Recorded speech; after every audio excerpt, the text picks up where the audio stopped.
एक गांव में रतन नाम का एक बहुत ही गरीब लकड़हारा रहा करता था। उसकी पत्नी बिंदिया गरीबी से बेहद परेशान रहा करती थी। शादी को कई साल बीत चुके थे, लेकिन रतन और बिंदिया की कोई संतान नहीं हुई थी। इसी उदासी से एक दिन रतन जंगल में लकड़ियां काटते हुए अपने आप से बोला, अरे थक गए रे, वही जिंदगी भर की थकान, वही उदास सा दिन। तभी उसकी नजर एक पेड़ के नीचे तपस्या कर रहे एक साधु पर पड़ी। रतन तुरंत दौड़ता हुआ साधु के पास जाकर बोला, प्रणाम बाबा, आप तो बहुत ज्ञानी और चमत्कारी लगते हैं। बाबा, कृपया मेरे भविष्य के बारे में कुछ बताइए ना। मैं बहुत गरीब हूँ, इतना गरीब हूँ कि कभी कभी मुझे और मेरी पत्नी को भूखा रहना पड़ता है। क्या मेरी किस्मत में धन नहीं है बाबा? बताइए ना। तुम्हारी किस्मत में धन बहुत है, लेकिन वो तुम्हें प्रयास से मिलेगा। प्रयास? कैसा प्रयास बाबा? यहाँ से कुछ दूर घने जंगल में खंडहर के पार एक पेड़ है। वो पेड़ चांदी के रंग जैसा चमकता है। उस पेड़ के नीचे खुदाई करना, वहां तुम्हें एक मटका मिलेगा। जो कुछ भी उसमें निकले उसे अपना भाग्य मानकर स्वीकार कर लेना। याद रखना, मटका जंगल में मत खोलना, घर ले जाकर ही खोलना। इतना कहकर साधु वहां से चला गया। रतन उसी क्षण कुल्हाड़ी लेकर उस पेड़ की तलाश में निकल पड़ा।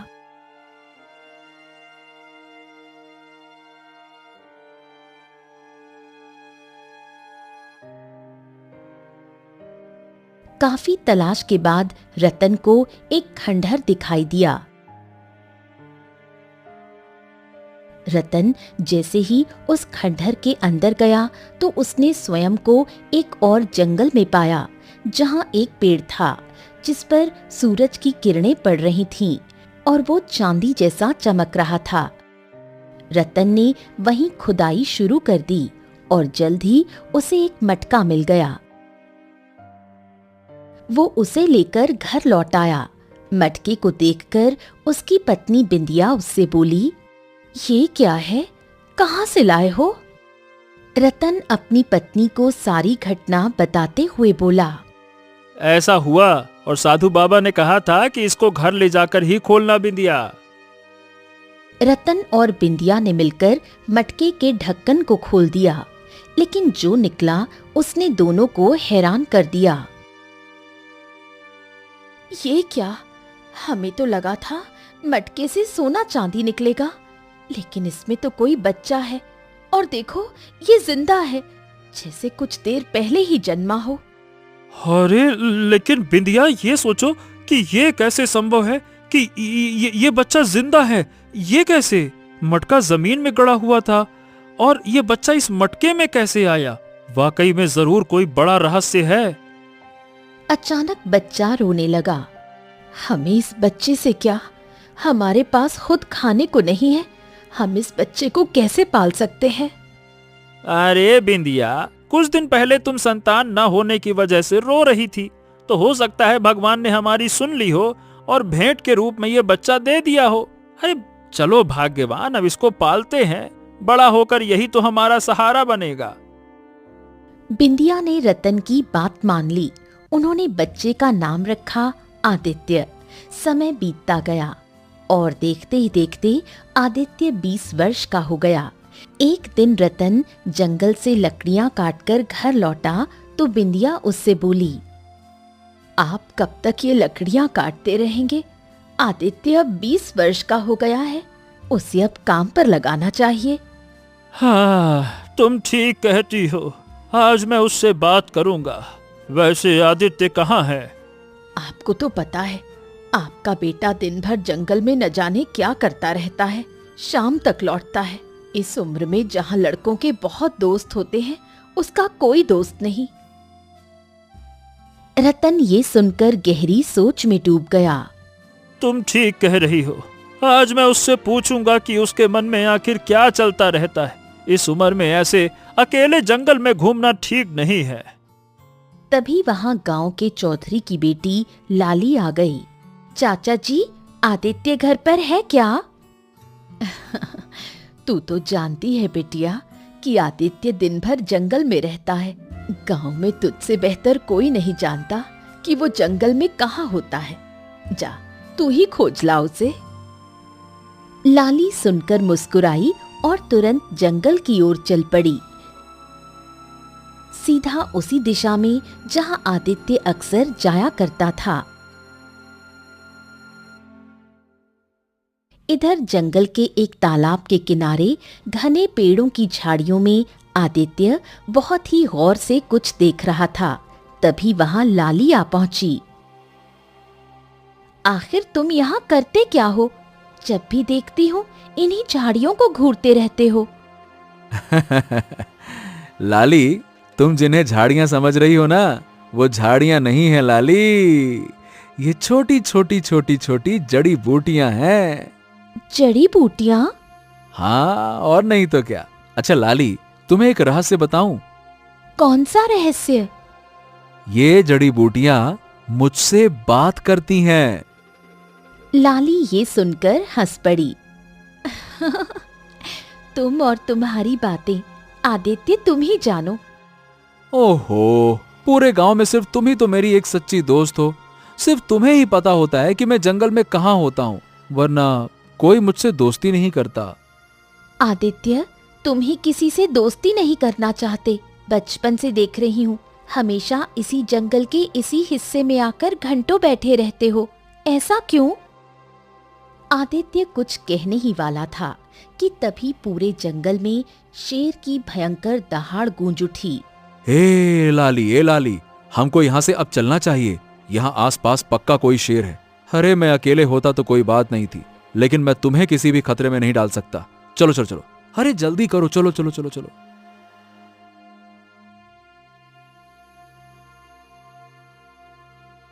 आदित्य लाली को लेकर गांव की ओर लौट पड़ा। लाली अपने घर चली गई और आदित्य अपने घर की ओर मुड़ गया। शाम ढलने लगी थी। जैसे ही आदित्य अपने दरवाजे पर पहुंचा, रतन उससे बोला, आदित्य, ए बेटा, इधर आओ, इधर आओ। हाँ हाँ, कहिए पिताजी, क्या बात है? आप कुछ चिंतित से लग रहे हैं। हाँ, देखो आदित्य, अब मैं बूढ़ा हो गया हूँ। अब मुझसे मेहनत नहीं होती है। हाँ, अब काम में तुम्हें मेरा हाथ बटाना चाहिए। मैं तुमसे कुछ पूछना चाहता हूँ। आखिर तुम जंगल में क्यों भटकते रहते हो? तुम्हारा कोई दोस्त भी नहीं है और तुम्हारी उम्र के लड़के हंसते खेलते हैं, दोस्त बनाते हैं। तुम उनकी तरह क्यों नहीं हो? अब पिताजी, न जाने क्यों मुझे ऐसा लगता है कि जैसे मैं इस दुनिया का वासी हूं ही नहीं, बल्कि मैं तो किसी और दुनिया का वासी हूं। ये सुनकर रतन बुरी तरह चौंक गया और गहरी सोच में डूब गया।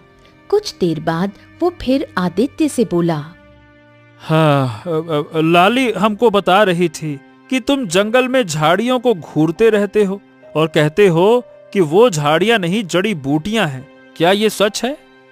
ये सुनकर आदित्य की आंखों में एक रहस्यमयी चमक आ गई। हाँ पिताजी, मुझे लगता है कि जंगल की कुछ खास जड़ी बूटियां मुझसे बात करती हैं। तभी अंदर से बिंदिया बाहर आ गई। बेटा, मैं तेरे और तेरे पिता की बातें सुन रही थी। अगर तुझे ऐसा लगता है कि जड़ी बूटियां तुझसे बात करती हैं, तो क्यों ना तू उन्हीं को बेचना शुरू कर दे। जंगल से जड़ी बूटियां लाकर बेचने लगेगा तो कुछ आमदनी हो जाएगी और तेरे पिताजी का बोझ भी हल्का हो जाएगा। ठीक है माँ, चिंता मत कर। कल से मैं जंगल से जड़ी बूटियां लाकर गांव में बेचूंगा, ठीक है? दूसरी ओर जैसे ही लाली अपने घर पहुंची, उसके पिता चौधरी ने उसे देखते ही पूछा, अरे तू कहाँ गई थी लाली? आदित्य से मिलने गई थी पिताजी। वो तो हमेशा जंगल में ही रहता है। मैं जंगल से ही आ रही हूँ। लाली की बात सुनकर कुछ क्षणों के लिए चौधरी की आंखों में क्रोध झलक उठा, लेकिन फिर वो शांत हो गया। देखो लाली, तुम्हारी माँ को गुजरे बरसों हो गए हैं। मैंने तुम्हें माँ और पिता दोनों का प्यार देने की कोशिश की है। मैं तुम्हारी आंखों में दुख नहीं देख सकता। मैं कुछ समझी नहीं पिताजी। लाली, मैं जानता हूँ कि तुम मन ही मन आदित्य को पसंद करती हो, ये जानते हुए भी कि आदित्य एक सामान्य सा गरीब लकड़हारे का लड़का है। आदित्य में कोई बुराई नहीं है, और आप ऐसा क्यों कह रहे हैं कि वो सामान्य नहीं है? मैं ये नहीं कह रहा कि वो बुरा है, पर वो अलग है। बचपन से आज तक मैंने उसे जंगल में ही भटकते देखा है। ना उसका कोई दोस्त है, ना कोई काम धाम करता है, बस जंगलों में भटकता है। ऐसा लगता है जैसे जंगली इंसान हो। तो आप मुझसे क्या चाहते हैं पिताजी? अरे बेटा लाली, मैं ये चाहता हूं कि अगर वो औरों जैसे होता तो मुझे कोई ऐतराज नहीं होता। लाली की आंखों से आंसू बहने लगे। ठीक है पिताजी, अब मैं आदित्य से नहीं मिलूंगी। अच्छा, एक बात बता, आखिर आदित्य जंगल में क्या करता है, बता। वो झाड़ियों को देखता रहता है और कहता है कि वो झाड़ियां नहीं, जड़ी बूटियां हैं। वो कहता है कि वो उससे बात करती हैं। अच्छा, मतलब उसे जड़ी बूटियों का ज्ञान है। तो फिर तो उसे गांव के उन बीमार लोगों की मदद करनी चाहिए ना, जो महामारी की वजह से गांव में पीड़ित हो गए हैं। हो सकता है उसकी जड़ी बूटी महामारी में काम आ जाए।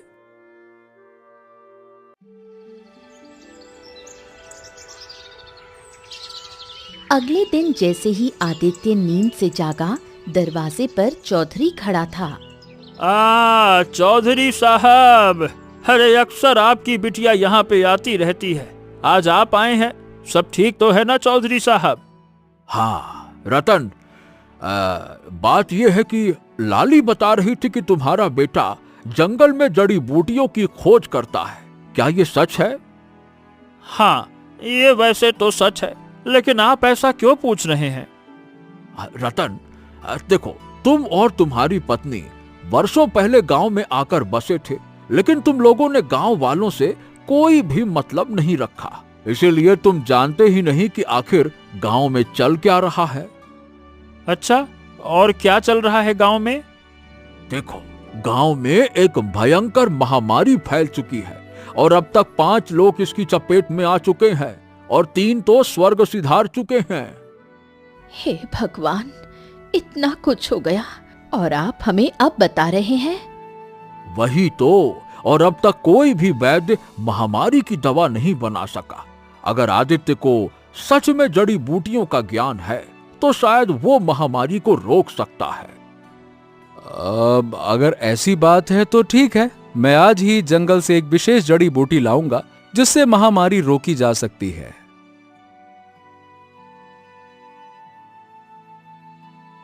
आदित्य जंगल की ओर निकल पड़ा। झाड़ियों के बीच बहुत ध्यान से देखने लगा। तभी उसके कानों में झाड़ी के पत्तों से एक आवाज टकराई। मुझे तोड़ लो, मुझे खाने वाला हर व्यक्ति विचित्र बीमारी से बच सकता है। आदित्य की आंखों में एक रहस्यमयी चमक उभर आई। उसने तुरंत उस झाड़ी की पत्तियां तोड़ ली और तेजी से गांव की ओर लौट चला। इत्तेफाक से चौधरी उसके घर के दरवाजे पर बैठा था। आदित्य की आंखों में चमक देखकर चौधरी बोला, हाँ, लगता है तुमने वाकई में जड़ी बूटी तलाश कर ली है। हाँ चौधरी जी, जो महामारी की चपेट में है उसे ये पत्तियां खिला दीजिए। मुझे पूरा विश्वास है कि वो स्वस्थ हो जाएगा। चौधरी जड़ी बूटियों को लेकर तुरंत गांव की ओर चला गया। दिन बीतते गए। कुछ दिन बाद चौधरी आदित्य के घर पर आ पहुंचा। आदित्य, अरे भाई रतन। रतन, गांव में जो महामारी फैली थी अब वो खत्म होने की कगार पर है और ये सब केवल तुम्हारे बेटे आदित्य की वजह से हुआ है। ये सुनकर रतन और बिंदिया के चेहरे पर गर्व और खुशी की लहर दौड़ गई। हाँ, अरे मेरी बहुत दूर की रिश्तेदार में एक मौसी है, उनकी पुत्री की शादी है। मैं और लाली कुछ दिनों के लिए वहां जा रहे हैं। हम जल्द ही लौट आएंगे। उसके बाद हम गांव में आदित्य को सम्मानित करेंगे। हाँ चलो भाई, राम राम। इतना कहकर चौधरी वहां से चला गया। इधर दूसरी ओर जंगल में आदित्य अकेला बैठा था। तभी एक दर्द भरी स्त्री की आवाज उसके कानों में गूंजी। बचाओ, कोई है, बचाओ। आदित्य चौंककर इधर उधर देखने लगा। उसकी नजर उस बूढ़ी औरत के पैर पर जैसे ही लगाया, वो उठकर खड़ी हो गई। तुमने तो चमत्कार कर दिया, मेरे पैर की मोच इतनी जल्दी सही हो गई।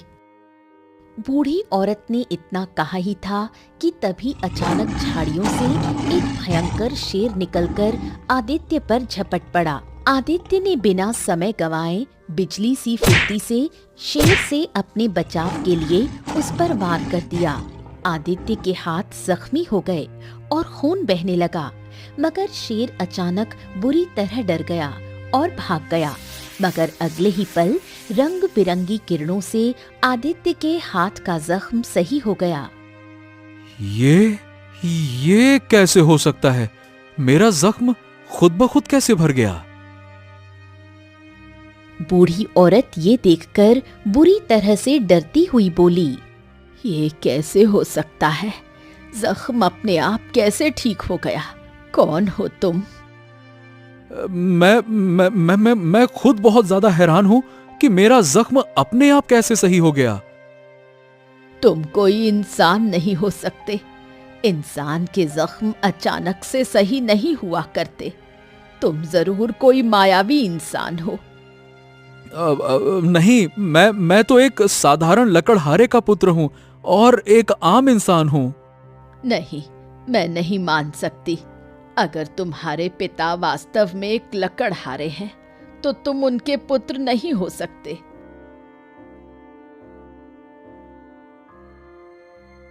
इतना कहकर वृद्ध स्त्री वहां से रहस्यमयी अंदाज में चली गई। आदित्य वहीं खड़ा रह गया।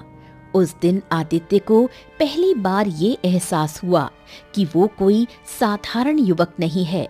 कोई रहस्य था जो उसके खून में बहता था। कुछ देर बाद जब आदित्य घर लौटा तो उसने देखा उसकी माँ बिंदिया जोर जोर से खांस रही थी और रतन चारपाई पर पड़ा कांप रहा था। आदित्य अपनी माँ की ओर देखते हुए बोला, ए माँ, क्या हुआ माँ?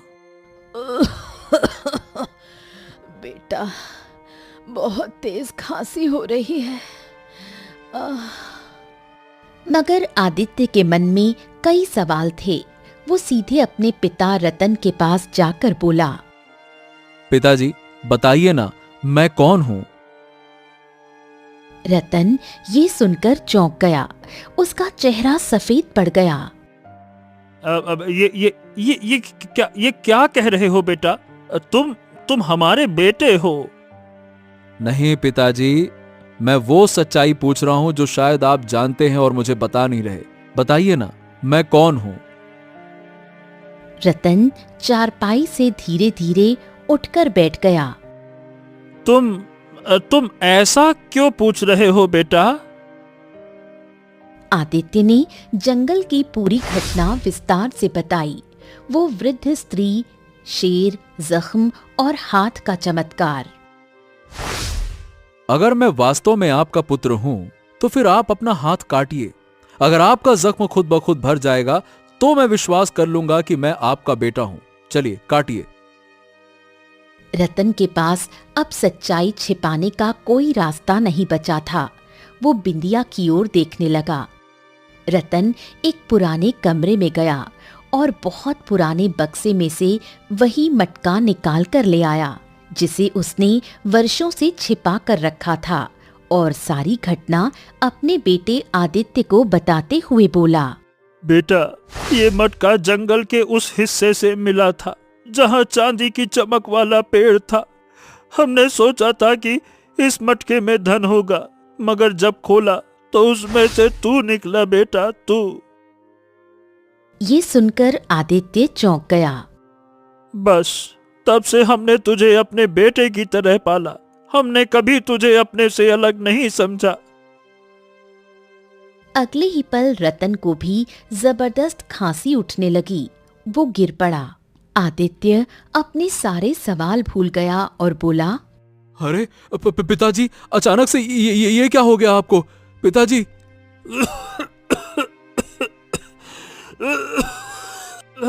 बेटा, लगता है कि हम भी महामारी की चपेट में आ चुका हूँ।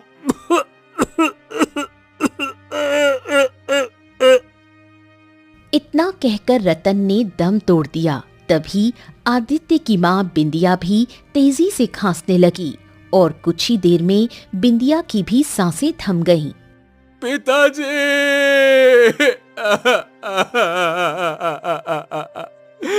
आप मुझे छोड़कर नहीं जा सकते। मैंने तो बस आपसे पूछा था कि मैं कौन हूँ। हे माँ, उठो ना।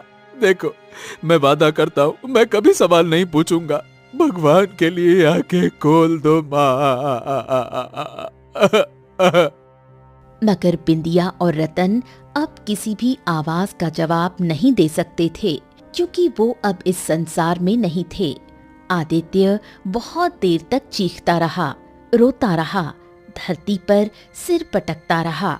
तभी अचानक रतन और बिंदिया का शरीर काले धुएं में परिवर्तित होकर गायब हो गया। अगले ही पल वो काला धुआं उस मटके के अंदर समा गया। ये देखकर आदित्य बुरी तरह से चौंकते हुए अपने आप से बोला, अब ये क्या रहस्य है? ये क्या हो रहा है? आदित्य के दिमाग ने काम करना बंद कर दिया।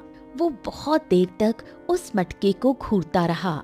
कुछ देर बाद वो उस मटके को उठाकर अपने आप से बोला, मुझे लगता है कि मुझे चांदी की चमक वाले पेड़ की खोज करनी चाहिए जहां पिताजी को यह मटका मिला था, और पिताजी को इसी मटके के अंदर मैं मिला था।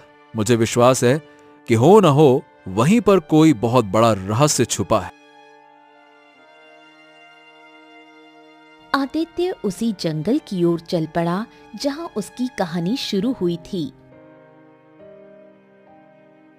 घंटों जंगल की पगडंडियों पर चलते चलते आदित्य थककर हाथ में मटका लिए एक वृक्ष के नीचे बैठ गया। हाँ, अब आखिरकार उस चांदी के पेड़ को मैं खोजूं तो खोजूं कहां हो सकता है ये चांदी का पेड़? अचानक उसके कानों में किसी अनजान व्यक्ति की आवाज टकराई। कौन हो तुम और इस जंगल में क्या कर रहे हो? आदित्य ने पलट कर देखा। एक रहस्यमयी साधु उसके पीछे खड़ा था। साधु ने जैसे ही आदित्य के हाथ में वो मटका देखा तो वो चौंक गया। ये मटका तुम्हारे पास कहां से आया? आदित्य रोते हुए पूरी कहानी सुनाते हुए बोला, मुझे भी कुछ नहीं समझ में आ रहा साधु महाराज। मेरे पिता ने मुझे बताया कि वर्षों पहले उन्हें एक साधु ने चांदी जैसे चमकने वाले वृक्ष के बारे में बताया था और कहा था कि उस वृक्ष के नीचे खुदाई के दौरान उन्हें एक मटका मिलेगा। मेरे पिताजी वो मटका घर ले आए, मगर उन्हें मटके से धन नहीं बल्कि मैं मिला। और इस सच्चाई को बताने के बाद मेरी आंखों के सामने मेरे पिताजी ने दम तोड़ दिया और कुछ ही देर में मेरी माँ ने भी दम तोड़ दिया और अगले ही पल वो दोनों धुएं के रूप में परिवर्तित होकर इस मटके के अंदर समा गए। अब क्या कहूं और इतना बोलकर आदित्य की आंखों से आंसू बहने लगे। शांत हो जाओ पुत्र, शांत हो जाओ, चिंता मत करो, मैं तुम्हारी मदद जरूर करूंगा। वो चांदी का पेड़ तुम्हें तभी दिखाई देगा जब तुम्हारा हृदय सच्चा होगा। यहां से उत्तर दिशा की ओर बढ़ो। यदि तुम्हारे मन में मानवता होगी तो किस्मत तुम्हें मंजिल तक पहुंचा देगी। इतना कहकर साधु वहां से चला गया। आदित्य नहीं जानता था कि वो वही साधु था जिसने सालों पहले रतन को मटके की जानकारी दी थी। आदित्य साधु के बताए रास्ते पर चल पड़ा। घने जंगल में बहुत दूर चलने के बाद उसे एक तालाब के पास एक बूढ़ा व्यक्ति दिखाई दिया जो कमजोरी से पानी पानी चिल्ला रहा था। बेटा बेटा, मैं 2 दिन से प्यासा हूँ मगर उठ नहीं सकता। क्या तुम मुझे पानी पिला सकते हो? हाँ हाँ, क्यों नहीं बाबा, रुकिए मैं लेकर आता हूँ। आदित्य ने मटका पास के पेड़ के नीचे रख दिया और बूढ़े के पास पड़ा कमंडल उठाकर तालाब से पानी भरकर उसे पिलाने लगा। पानी पीकर वो बूढ़ा आदित्य से बोला, हाँ, अब अच्छा लग रहा है। भगवान तुम्हारा भला करे बेटा, तुम्हारी हर इच्छा पूरी हो। आदित्य उस पेड़ की ओर बढ़ गया जहाँ उसने मटका रखा था, मगर अब मटका वहाँ नहीं था। अरे अरे, मेरा मटका, ये मटका कहाँ रह गया? यही तो रखा था। अरे मटका कहाँ चला गया? कहाँ है? वो पागलों की तरह मटके को इधर उधर ढूंढने लगा, लेकिन उसे मटका कहीं नहीं मिला। तभी पीछे से बूढ़े की आवाज आई, बेटा, मुझे मेरे घर तक पहुंचा दोगे क्या? मेरी बूढ़ी पत्नी मेरे लिए तड़प रही होगी, न जाने वो अब जिंदा होगी भी या फिर नहीं। आदित्य दुविधा में पड़ गया कि अपने मटके को ढूंढे या उस वृद्ध की मदद करे। तभी बूढ़े की आंखों से आंसू बहने लगे। बेटा, बस इतनी सी मदद और कर दो बेटा, मुझे मेरे घर तक पहुंचा दो बेटा, मैं तुम्हारा एहसान कभी नहीं भूलूंगा। पहुंचा दो बेटा, पहुंचा दो। आदित्य को उस बूढ़े पर बहुत तरस आ गया। हाँ हाँ हाँ, ठीक है बाबा, ठीक है, बताइए आपका घर कहाँ है, बताइए।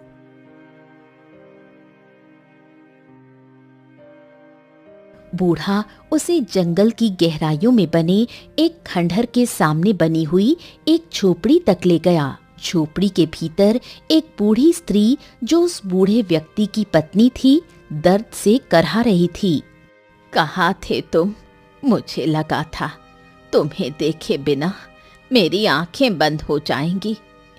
अरे ऐसा मत कहो, तुम्हें अभी बहुत जीना है। ये भी कोई जीना है? बरसों पहले उन अत्याचारियों ने हमारा बेटा हमारी आंखों के सामने हमसे छीन लिया। अगर मुझे पता होता कि वो जो वस्तु लाया था वही उसकी मौत बन जाएगी, तो मैं उस वस्तु को खुद तोड़ देती। बूढ़ा फूट फूट कर रोने लगा। तभी बूढ़ी स्त्री की नजर आदित्य पर पड़ी। ये कौन है? इसकी शक्ल तो उसी से मिल रही है जिसने बरसों पहले हमारे बेटे को मारा था। नहीं, ये वो नहीं है। इस बेचारे ने तो हमारी मदद की है। जब मैंने इसे जंगल में पहली बार देखा था तो मैं भी चौंक गया था, लेकिन फिर मन में ख्याल आया कि हमारे बेटे को बरसों पहले जिसने मारा था वो अब बूढ़ा हो चुका होगा। ये बेचारा कोई और है। इतना कहकर बूढ़ा फिर से खांसने लगा।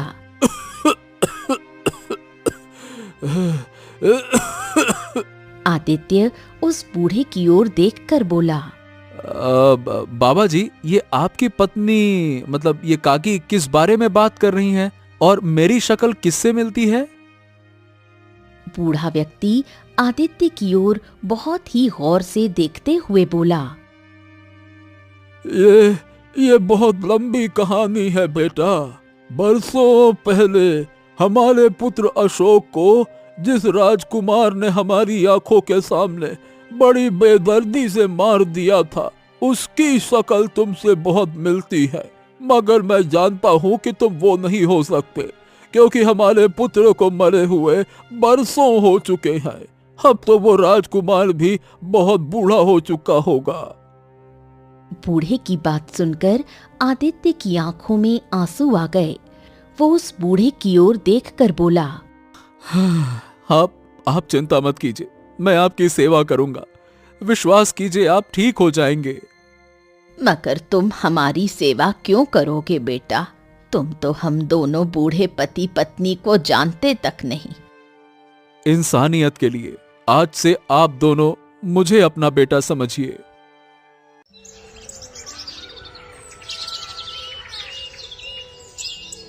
उसी दिन से आदित्य एक बेटे की तरह उस बूढ़े व्यक्ति और उसकी पत्नी की सेवा में लग गया। उसकी मेहनत रंग लाई और कुछ ही दिनों में वो दोनों स्वस्थ हो गए। बूढ़ा व्यक्ति अब चलने फिरने लगा। एक दिन आदित्य झोपड़ी के सामने उस खंडहर को देख रहा था। तभी बूढ़ा व्यक्ति वहां पहुंचा। बाबा, ये खंडहर बड़ा ही प्राचीन नजर आता है। हाँ, सब कुछ इसी खंडहर की वजह से हुआ था बेटा। इसी खंडहर ने ही हमसे हमारा बेटा छीन लिया था। क्या मतलब है आपका? बेटा, वर्षों पहले हमारा बेटा अशोक, एक दिन वो इस खंडहर के अंदर गया और उसने खुद को एक जंगल में पाया जहां एक चांदी जैसा चमकता बड़ा पेड़ खड़ा था। उस पेड़ के नीचे एक मटका रखा था जो सोने चांदी से भरा हुआ था। वो मटका लेकर वो घर लौट आया। ये सुनकर आदित्य पूरी तरह से चौंक पड़ा। हो, और फिर क्या हुआ? हमने अशोक से कहा कि वो मटका वहीं छोड़ आए, मगर वो बोला कि मटका उसे किस्मत से मिला है और इससे हमारी गरीबी दूर हो सकती है। फिर एक दिन न जाने कौन से देश का राजा, उसकी पत्नी और उसका बेटा यहाँ आ पहुंचे और हमारी आंखों के सामने हमारे बेटे को बड़ी बेरहमी से मार डाला। ये सुनकर आदित्य और बुरी तरह से चौंक उठा और अपने आप से बोला, हो, उसी चांदी जैसे चमकते हुए पेड़ की तलाश में मैं जंगल की गहराई में आया था। इतना बोलकर आदित्य दौड़ता हुआ खंडहर के अंदर चला गया। बूढ़ा भी उसके पीछे दौड़ने लगा। कुछ ही क्षणों में वो दोनों एक विचित्र जंगल में खड़े थे जहां एक चांदी जैसा चमकने वाला पेड़ था और उसके पास वही मटका पड़ा था। हो, यही तो मटका है जो मेरे पास था और अचानक गायब हो गया था। आदित्य ने इतना कहा ही था कि तभी अचानक रंग बिरंगे धुएं के साथ वही साधु प्रकट हो गया और आदित्य की ओर देखकर रहस्यमयी अंदाज में बोला, मैंने कहा था ना, तुम्हारे सवालों के जवाब का समय आ गया है। ये मटका चमत्कारी है।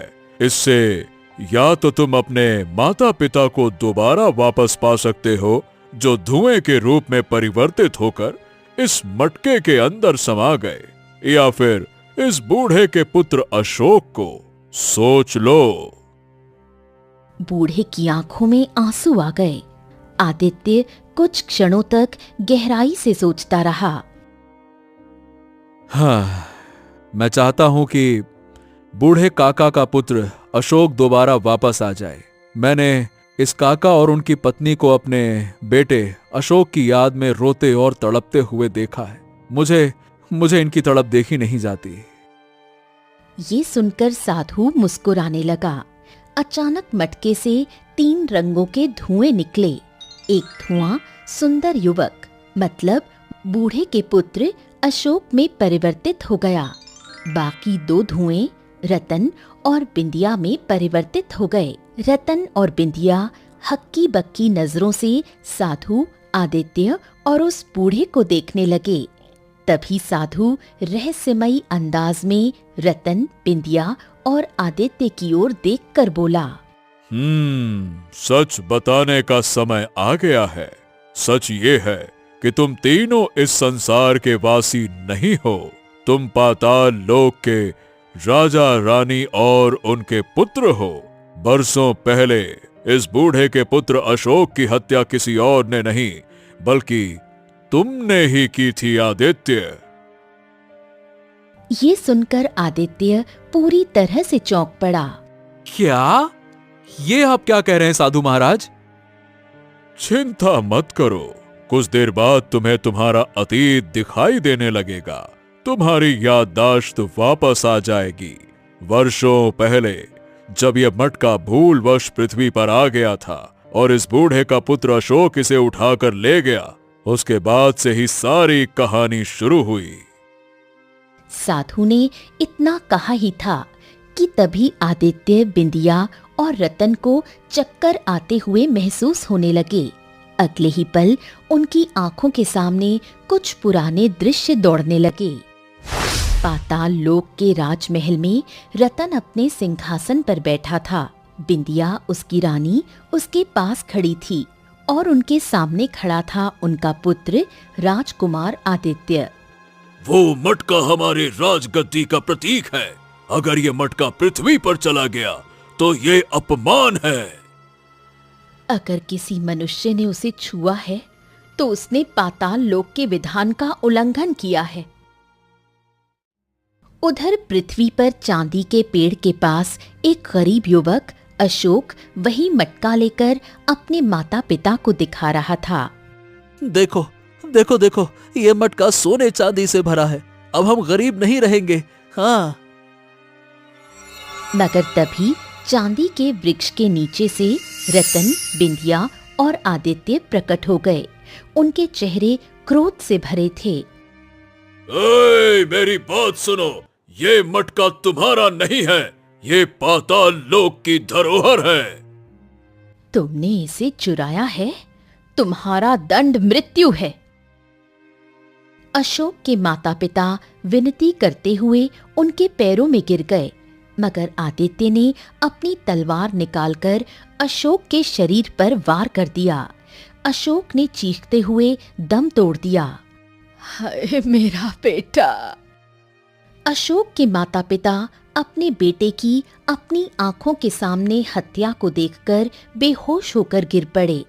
तभी वहां साधु प्रकट हो गया। उसका चेहरा क्रोध से जल रहा था। रतन, बिंदिया और आदित्य, तुमने एक निर्दोष को मार डाला और तुम्हें इसका दंड मिलेगा। साधु ने अपनी दिव्य शक्ति से आदित्य की ओर इशारा किया। अग्नि की लपटें उठी और पलक झपकते ही आदित्य का शरीर राख में बदल गया। बिंदिया चीख उठी, नहीं, मेरा बेटा! रतन और बिंदिया उस साधु के चरणों में गिर पड़े। हमें हमें क्षमा करें, हमें क्षमा करें साधु महाराज। हमें हमें हमारा पुत्र वापस चाहिए। हमें क्षमा करें, क्षमा करें, क्षमा करें। नहीं, अब तुम दोनों को सजा भुगतनी होगी।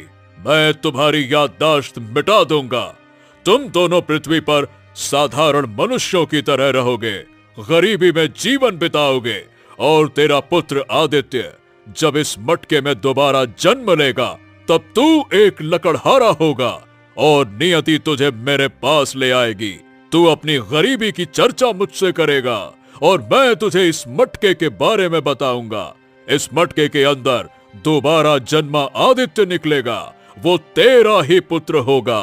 लेकिन तुम दोनों की बदकिस्मती होगी कि तुम दोनों नहीं जानते होगे और जब वो बड़ा होगा तब एक दिन वो खुद ब खुद सच्चाई जानेगा और अगर उसमें इंसानियत बची रही तो शायद तुम्हारा पुनर्मिलन हो सकेगा।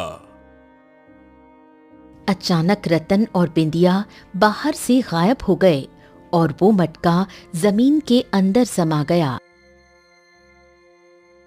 तीनों की आंखें फिर से खुल गईं। उन तीनों की याददाश्त लौट आई।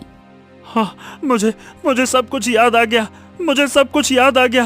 बिंदिया, ये हमारा ही बेटा है। बिंदिया, और मुझे भी। आदित्य बेटा, तू? पिताजी, माताजी। साधु की आंखों से रंगीन किरणें निकलीं और तीनों के वस्त्र राजसी हो गए। अब पाताल लोक में लौट जाओ। चांदी के वृक्ष के नीचे से द्वार खुलेगा, मगर ध्यान रहे अब पृथ्वी पर दोबारा मत लौटना। साधु वहां से विलीन हो गया। चांदी के पेड़ के नीचे से पाताल लोक का द्वार खुला और तीनों, आदित्य, रतन और बिंदिया, उसके अंदर प्रविष्ट हो गए।